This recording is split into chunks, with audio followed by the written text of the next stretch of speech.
I believe that what makes America exceptional is the fact that we're a meritocracy. John McCain's daughter and co-host of The View, Meghan McCain, smacked viewers in the face with her privilege while being completely oblivious to it. This is one of those clips that we are going to play in 10, 20, 30 plus years when we are looking back on this time in society and we want to understand just how crazy, how rigged, how broken things were at the time.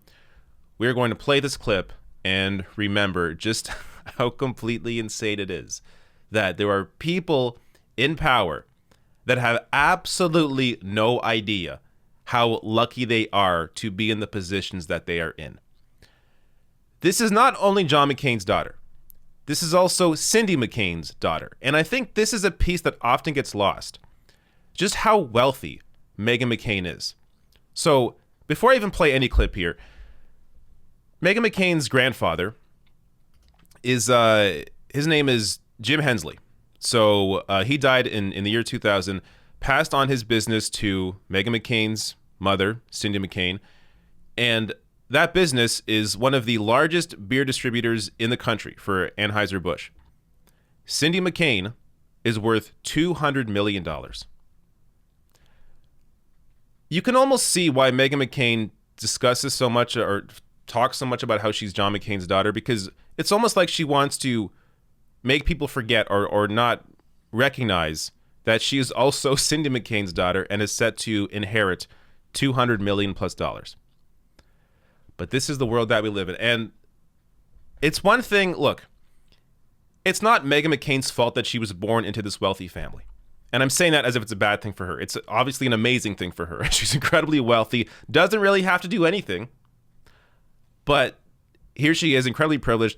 It's one thing to be born into that family, but it's another to not be able to recognize the situation you're in, how lucky you are, how clearly the very fact that you were on television is proof that America is not a meritocracy. Yet here we are. There's a couple of clips here. The first one I'm just going to play. It's 5 seconds. I think I just showed it to you, but I'll show it to you again, and then we'll get deeper into the other argument that she makes here, which, of course, is also ridiculous based on her position. But first, here are those 5 seconds once again. I believe that what makes America exceptional is the fact that we're a meritocracy. All right. Before I get to the rest of the clip, I just got to completely annihilate this absurd point. You know, apart from the fact that Meghan McCain is the one making this point, again, Meghan McCain, daughter of John and Cindy McCain, both have their own advantages or their own privileges being passed down to their daughter here. But even removing that for a second, let's just take the idea here that Meghan McCain puts out that America is a meritocracy. All right, let's look at the spectrum of social mobility. So this shows us how much of a meritocracy the U.S. actually is. Social mobility refers to the movement of individuals either up or down the socioeconomic ladder relative to their current standing, such as a low-income family moving up to become a part of the middle class.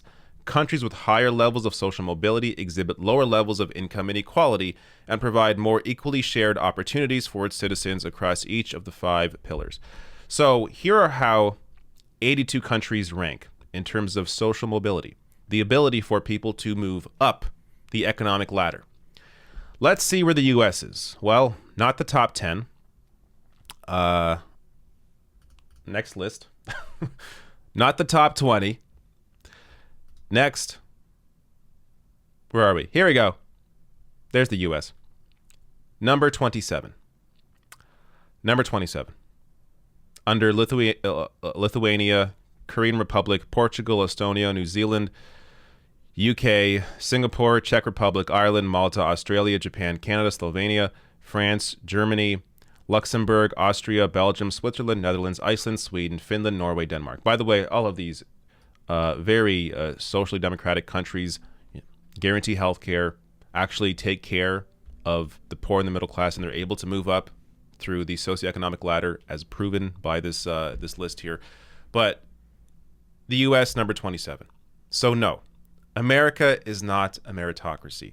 All you have to do is look at the long list of dynasties, look at someone like Meghan McCain. It is clear that your skill, your talent, your ability does not directly lead to your success in life. Now, can it occasionally? Yes, it can.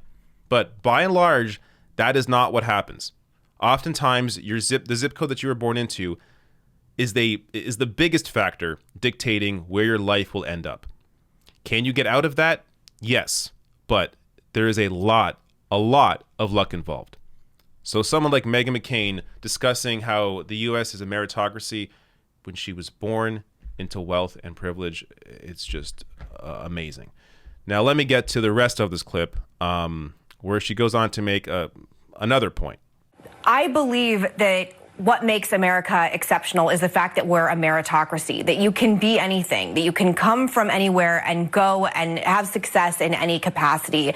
And I think the question Democrats have to reconcile with right now is whether or not race and gender are more important than qualification. So if you have someone who is more qualified, who happens to be a white, straight person, who is more on paper, has more experience in whatever field that they're being nominated for, than a minority with less experience. The View is 25 years old next year. We've only had one Asian American co-host this show. So does that mean that one of us should be leaving at some point because there's not enough representation? We're talking about, is identity politics more important than qualifications of a job? And I think that's a question going forward that the progressive left is going to have to reconcile. Oh, man, it doesn't get any better. So she applies meritocracy to hosting The View, as if ABC went through a long, arduous process to find the 5 most brilliant women in America to host The View, and they just happened to land on John McCain's daughter as one of them. Come on now. Does Meghan McCain really think she's that brilliant of a political commentator that they chose her because of her talents alone? Are you kidding me? So the idea that The View is based on meritocracy, hilarious. Now, let's get to her other point here, discussing how if a white man or a white straight person has a more talented or they're more talented, they're more qualified for the job, shouldn't they get the job over somebody who is less qualified and diverse? Here's the serious issue with that phrasing, with that example. That is not how this works. There are plenty of talented people of diverse backgrounds that can go into whatever role. And oftentimes, the people hiring are white. And whether you want to call it human nature or whatever, people are enjoy surrounding themselves, a lot of people in positions of power, like to surround themselves with people who think and look like them. Again, whether it's conscious or unconscious, that's what happens. So there has to be an active effort to try and hire people who are diverse, who are different. And by the way, that includes class. So oftentimes the people you will see in positions of power, including especially in the media, are people from the wealthy, are wealthy individuals who are not from the working class background, but are from positions of power, positions of wealth, positions of privilege, and they are the ones put onto television to spout talking points that, again, benefit millionaires, billionaires, and corporations. So class is often ignored when discussing diversity, but it is a very important piece of it.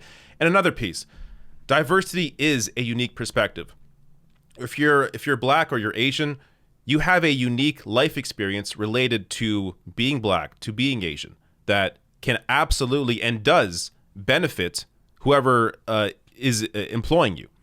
So being able to add that perspective oftentimes brings a different view into the workplace that benefits that company. And again, that is often overlooked.